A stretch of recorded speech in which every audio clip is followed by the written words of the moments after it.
নমস্কার বন্ধুরা, সকলকে স্বাগত। প্রতিদিনের মতো আজ আমি চলে এলাম।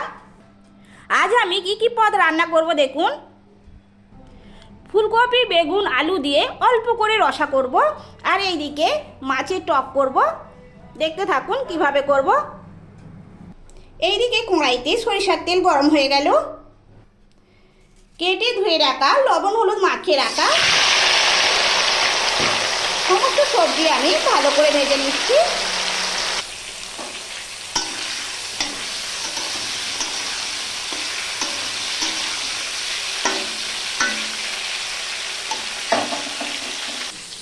এইদিকে গরুর দুধ আমি গরম করে নিলাম। দেখুন বন্ধুরা, সমস্ত সবজি বেশ ভালো করে আমি ভেজে নিলাম। এরপর আমি একটি পাত্রে তুলে রাখবো। ফোড়নে দিলাম তেজপাতা, এলাচ, এরপর দিলাম পেঁয়াজ কুচি, টমেটো কুচি দিয়ে আমি ভালো করে ভেজে নিচ্ছি।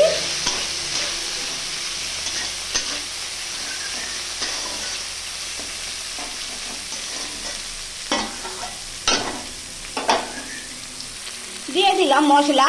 মশলার মধ্যে আছে আদা বাটা, রসুন বাটা, গোটা ধনে জিরে মৌরি বাটা, আর আছে ধনে পাতা কুচি। আমি ভালো করে ভেজে নিচ্ছি।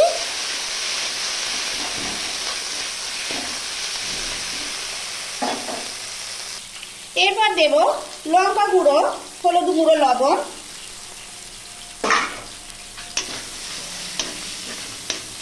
ভালো করে আমি কষিয়ে দিচ্ছি।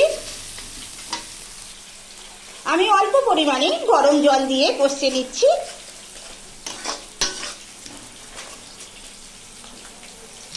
এইদিকে আমি গরম সরিষার তেলে মাছের পিস আমি ভেজে নিচ্ছি। মশলা আমি ভালো করে কষিয়ে নিলাম। এরপর দিয়ে দেবো ভেজে রাখা সবজি।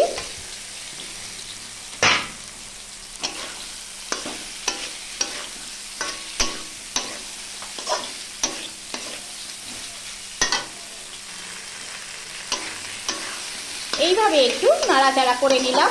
এরপর আমি দিয়ে দেব পরিমাণ মতো গরম জল। মাছের পিস একদিকটা ভাজা হয়ে গেছে, আমি অপর দিকটা ভেজে নেব।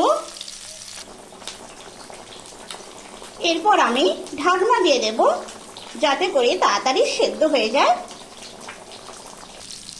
মাছের পিস আমি লাল লাল করে ভেজে নিলাম। আমি পাত্রে তুলে নেব। দেখুন বন্ধুরা, ফুলকপি আলু বেগুনের রসা হয়ে গেল। আমি একটি পাত্রে রেখে দেব।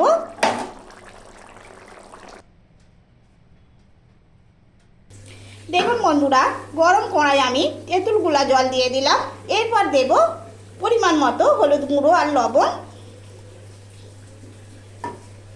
দিয়ে আমি ভালো করে একটু নেড়ে দিচ্ছি।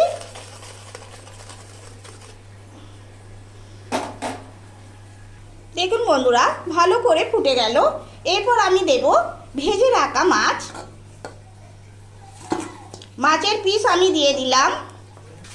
এইভাবে কিছুক্ষণ ফুটবে। এইদিকে গরম গরম ভাত হয়ে গেল। দেখুন বন্ধুরা, মাছের টক হয়ে গেল। আমি একটি পাত্রে রেখে দেব। আজ এই পর্যন্ত।